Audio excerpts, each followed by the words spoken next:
qasar itu tadi. Itu adalah jamak qasar. Kemudian apa sih kalau sekarang tadi sudah syarat, rukun, wajib, kemudian sholat keadaan sholat keadaan darurat dikasih ruksa oleh Allah. Nah, kita sekarang akan membahas tentang fadilah. Fadilah ini ada sebuah hadis yang diriwayatkan oleh Abdullah bin Umar yang insya Allah diridhoi oleh Allah Subhanahu Wa Taala. Napa kata sholatul jamaah afdalu minas sholati fardi bisa 27 derajat. Sesungguhnya sholat berjamaah itu lebih afdal. Afdalnya berapa? Bid'an wa 20 derajat. Lebih daripada 20 derajat.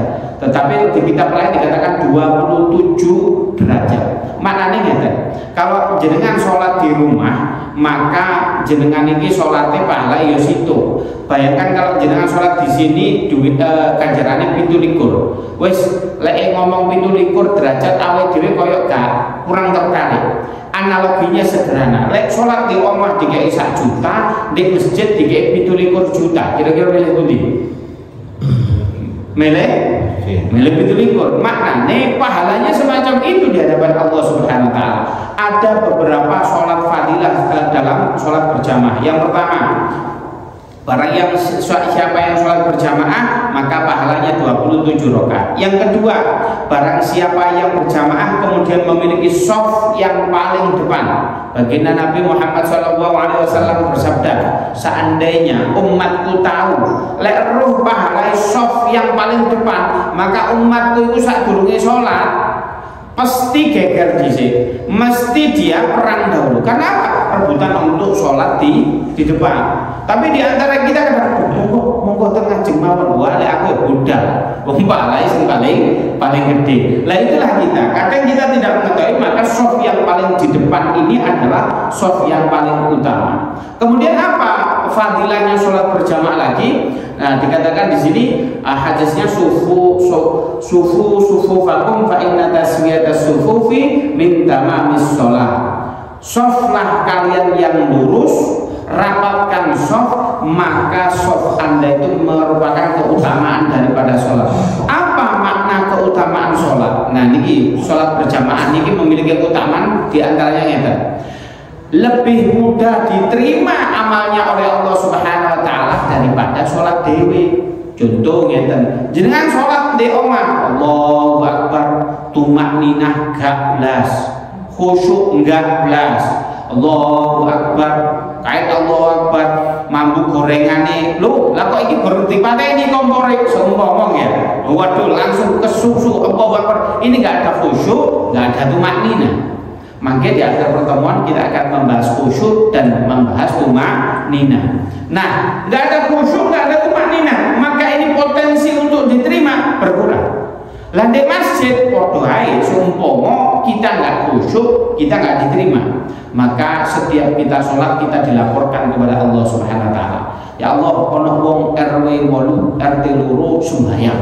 Oh, sebagian yo RT 1 mriki sembahyang. Oh berjamaah, alhamdulillah. Ya apa?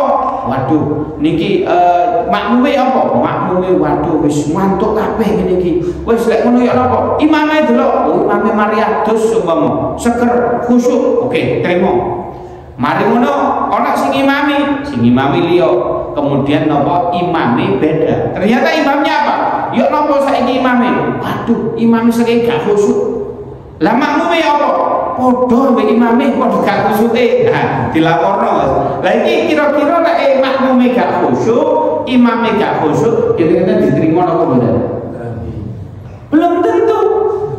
Wong namanya gak khusyuk, gak tumakninah, tetapi fadilahnya orang sholat berjamaah ada namanya shaf. Oh iya, lek salate imame gak khusyuk, lah lek sing makmume gak khusyuk, delok shafe iku ono gak sing lurus. Walek shafe lurus. Karena apa? Imame lek kate salat ngongkon shafe dilurusno. Lah luruse shaf ngapunten niki kan ada garis. Jadi yang dipakai patokan kudu driji ngarep ngeten mboten, tetapi tungkak mburi. Lah ngeten. Jadi oleh ngarepe mana ada tungkak sing dawa. Kira-kira wonten apa mboten? Enggak ada. Maka tungkak ini dipakai untuk acuan untuk kita untuk kita meluruskan soft. Kalau driji, ono sing dawa, ono sing ndak. Lah wong dhuwur drijine ya panjang, maka bukan di belakang garis tapi di depan garis. Itu yang mengatur softnya. Oh iya, softnya ini sudah lurus, alhamdulillah. Maka bagaimana caranya? Dilaporkan. Ya apa imami gak khusyuk. Oh iya. Terus ya apa? Makmume podo dene gak khusyuk. Softnya bagaimana? Softnya bengkong. Nah ini bagaimana? Dilapori meneh ambil Allah Subhanahu wa taala, ditakoni bagaimana, apakah softnya rapat? Oh iya ya Allah, rapat sekali. Maka ini apa? Karena rapatnya soft itu tadi, maka jenengan dihitung nopo? Dihitung sholatnya diberi pahala oleh Allah Subhanahu wa taala. Maka keutamaan sholat berjamaah tidak akan Anda dapatkan di rumah. Yang pertama, oleh 17 derajat. Yang kedua apa? Yaitu mendapatkan kalau kita nggak khusyuk, ada jamaah yang lain khusyuk, dihitung khusyuk. Kalau semuanya satu masjid nggak khusyuk, softnya yang lurus dihitung. Yang ketiga adalah kalau ada seseorang yang softnya rapat, maka itu juga dihitung. Maka ini luar biasa fadilahnya sholat berjamaah. Lalu soft itu dimulai dari mana? Nah gitu ya. Kadang kita itu kalau soft pertama, insya Allah di masjid ini nggak usah diragukan, penuh. Dimulai dari mana? Di belakang imam, pas.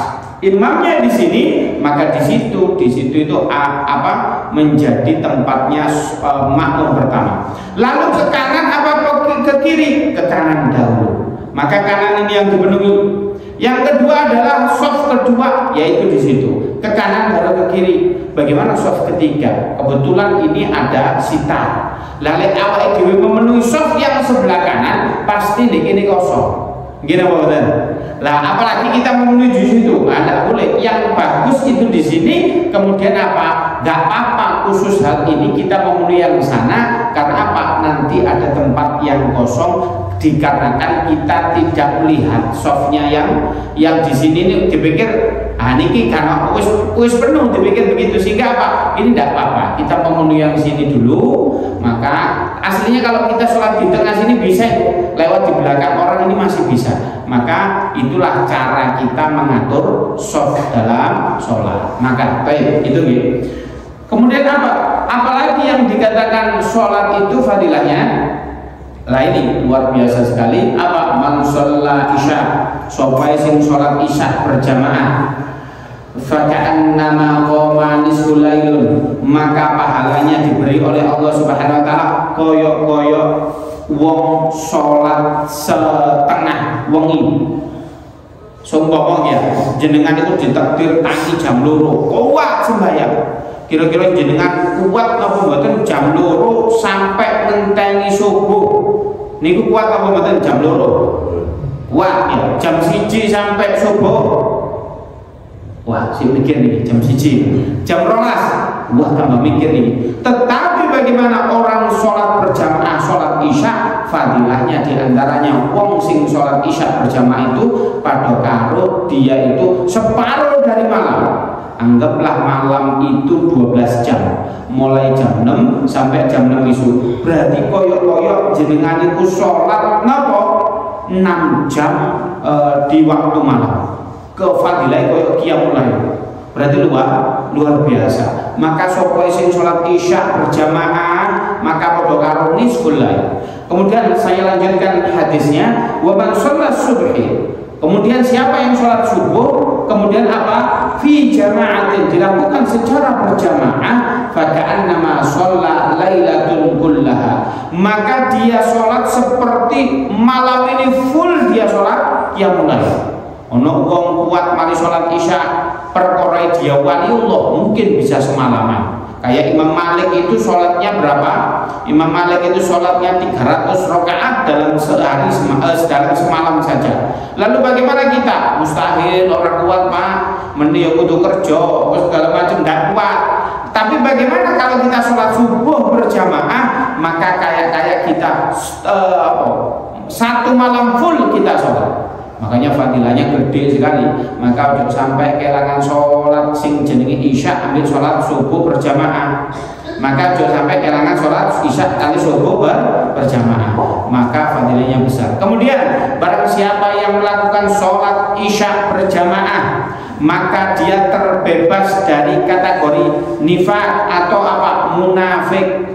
Lek ana wong munafik iku gak betah Pak salat isya berjamaah. Tapi kalau dia tidak munafik, los-losan nang Allah Subhanahu wa taala bagaimana? Maka dia akan memburu salat isyanya. Waduh isya, ayo udah dhisik. Aduh isya, kecuali amrun daruri, sedorurinya tidak boleh. Yaitu diusahakan kita lek wong lanang niku salat isya berjamaah.